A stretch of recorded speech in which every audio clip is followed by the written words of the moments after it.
Hello everyone, welcome back. Dom here, and in this video I'm going to show you how you can get big, fat acoustic snares in Cubase, and I'm going to show you how you can turn a snare that sounds like this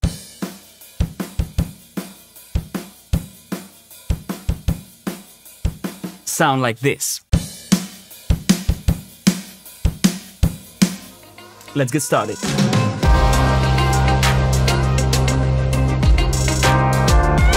So today we're going to try and create this kind of processed, really nice and compressed big snare sound that's suitable for rock, it's suitable for metal, it's suitable for so many genres of music, and you know, everybody seems to associate this big snare sound with this sound that we're going to try and create today. And I'm going to show you how to do all this using just Cubase plugins with just a few techniques, right? So let's listen to our drum kit as a whole first.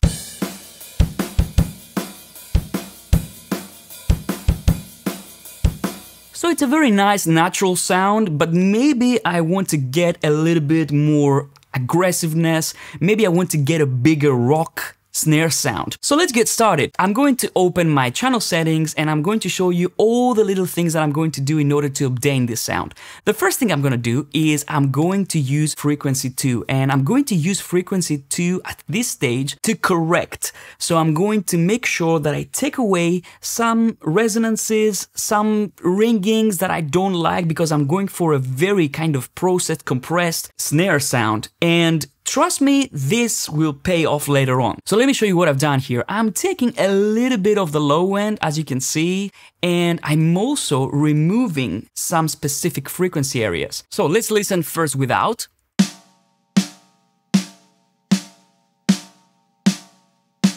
And now let's add frequency 2.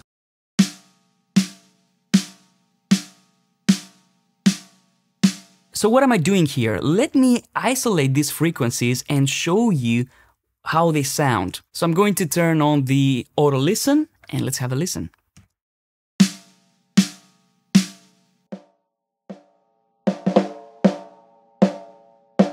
So there's a little bit of ringing there. Let's try band 5.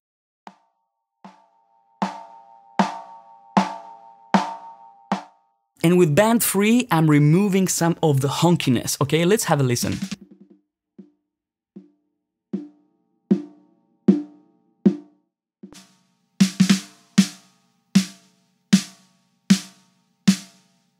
So again, let's listen with and without.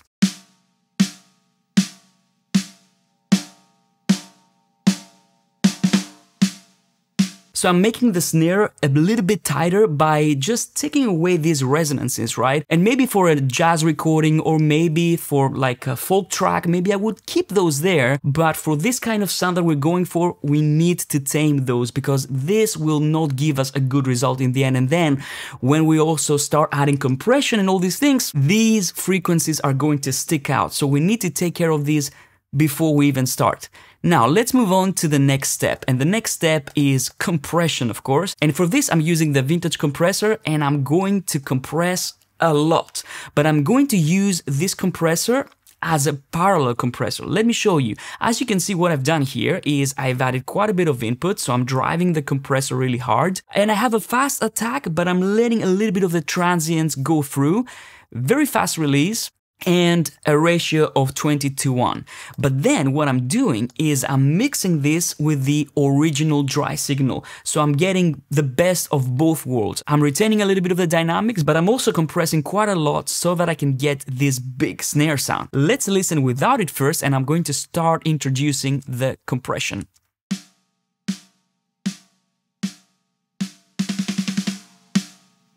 So this is all the way up.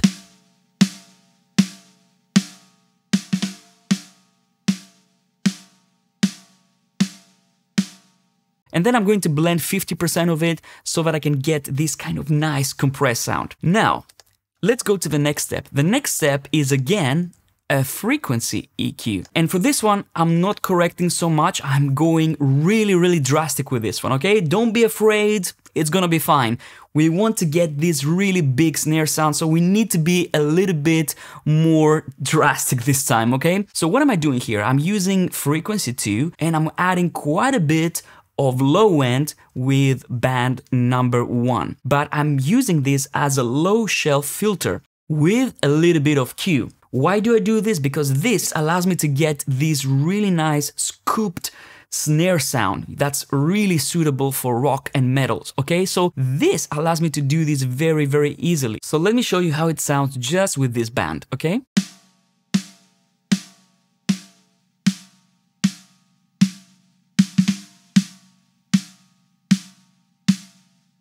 So as you can see, I'm enhancing the fundamental of the snare, but I'm also taking away quite a bit of the mid-range. And if you want to do this, the only thing you need to do with frequency 2 is just make sure that you have a higher Q and you will get this curve, okay? This is like a nice shelf curve. You know, it comes a little bit close to what a Pultec EQ would do. The next band I'm going to activate is band 5. And with this band, I'm taking away a little bit of this kind of nasal quality that snares can have sometimes. So let's have a listen.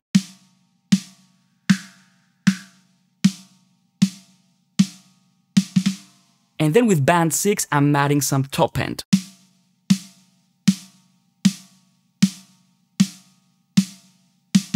So without.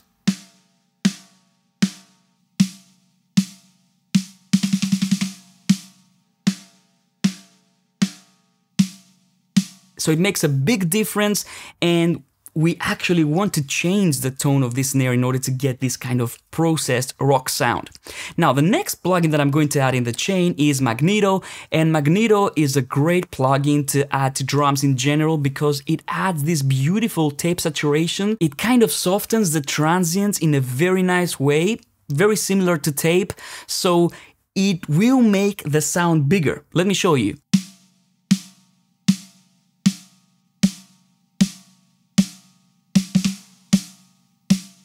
And what I'm doing here is I'm cheating a little bit and I'm adding a little bit of high frequencies as well with Magneto because it can sound really, really nice and silky. Now let's move on to the next plugin, and the next plugin is going to make a massive difference, and that's the envelope shaper. Now you will see that I'm using the single band envelope shaper, and that's because when you have a multi-track drum recording, you want to retain the phase. So I would use the single band envelope shaper rather than the multi-band in this case, because I want to make sure that I retain the phase for all the drum elements. So what I'm doing here is I'm adding a little bit of attack, and then I'm making the snare tighter by turning down the release. Let's have a listen. That's gonna make a big difference. Check it out.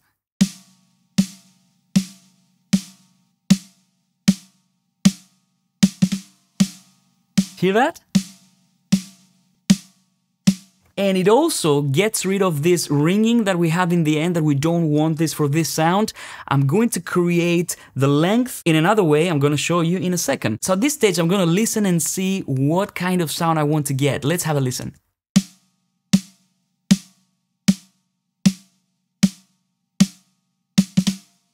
And every snare will sound different, so just use your ears and adjust the parameters. It's just 3 parameters, so it's not gonna be so hard. So I have the envelope shaper, and now the next thing that I'm going to add to the chain is the limiter. And the limiter, I'm only adding this so that it can just shave off any peaks, okay? So that I can tame the snare, and again, it will contribute to a bigger sound.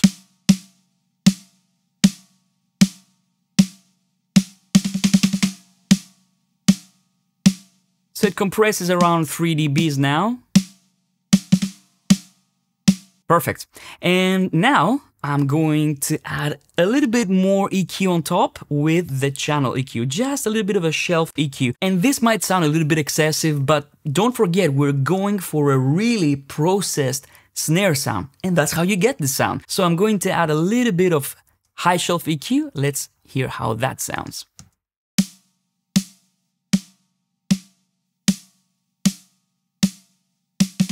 And again, don't worry if it sounds too much. In the context of a mix, it's going to be fine. And we want that crack, you know, we want that attack to be pronounced for this kind of sound. Now, I have the sound ready. Let's see what we've done up to this point. And now we're going to add the, you know, fairy dust on top.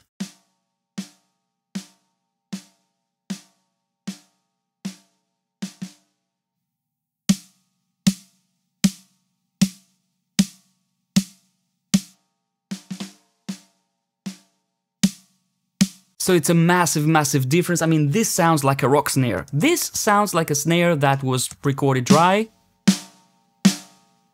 And this is probably the sound that you're going to get from most drum recordings if you haven't compressed or anything like that. But if you use this chain that I just showed you,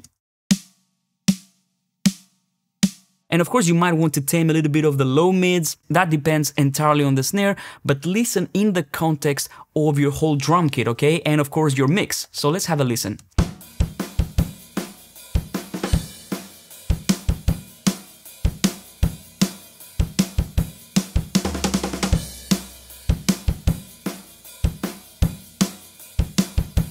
So this sounds really big already, really nice and compressed, but I'm going to add a few more flavors so that we can make it even bigger, give it a little bit more sustain. So what I'm going to do here is I've added 2 reverbs, and these are 2 Reverb Sends. So I have a short reverb, a studio kind of reverb, and then a long reverb. So let's start with the short reverb first. I'm going to unmute it, and let's have a listen. So let me show you what I've done here. Here I've added the REVerence reverb that we have in Cubase, and I'm using the Tokyo Studio Impulse. So let's have a listen with and without.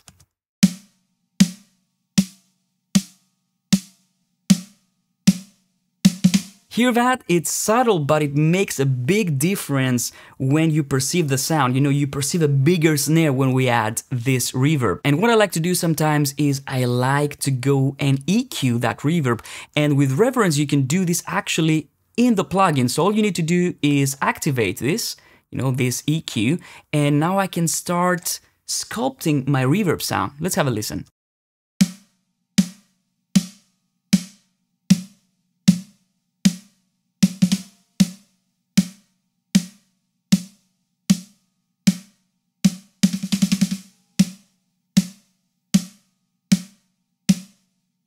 Great, now let's go ahead and add the long reverb. And for the long reverb, let me show you what I'm using. I'm using Roomworks. Roomworks is actually a reverb that we have in Cubase that works incredibly well with drums. It can sound big. If you want, it can sound grainy. Sometimes you might want this kind of grainy sound for your drums because it has this efficiency control here that can make the sound very, very grainy and lo-fi if you want to. But let me show you how it sounds and let me explain the chain a little bit. I have this reverb here. Let's listen.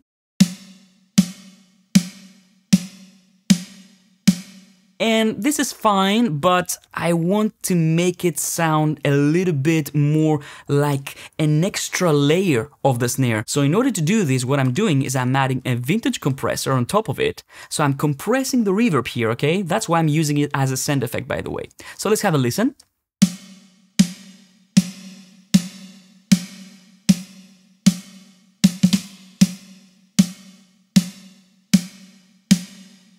So in this way, I'm making the reverb sound a little bit more compact.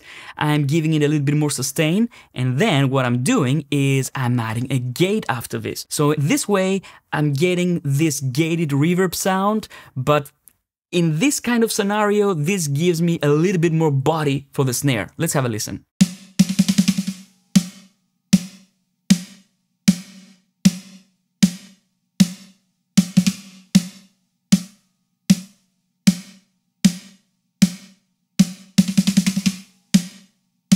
And this, you can adjust it to your taste, but we're going to add this reverb very low in the mix so that it gives us this extra layer of bigness, you know? And then what I'm doing is I'm adding the Magneto again, just to give this a little bit of a tape feel.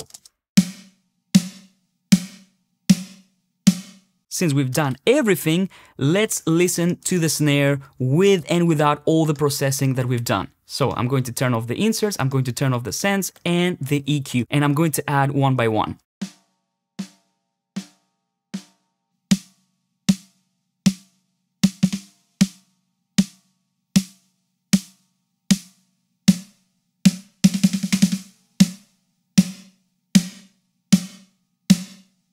And now in the context of the mix, so that we can judge how loud we want these send effects to be.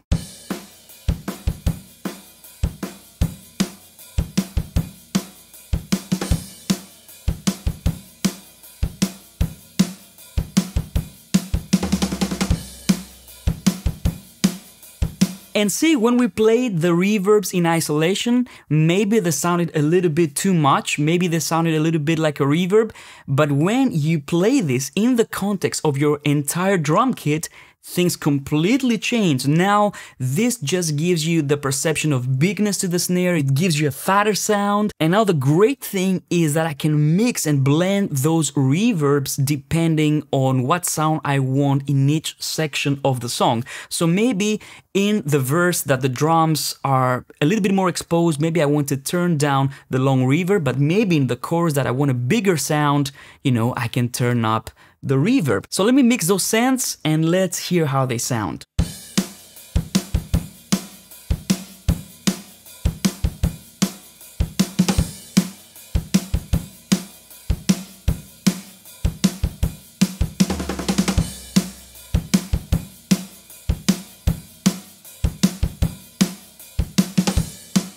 So now let's have a listen to the snare that we just created without any of the processing and with everything in.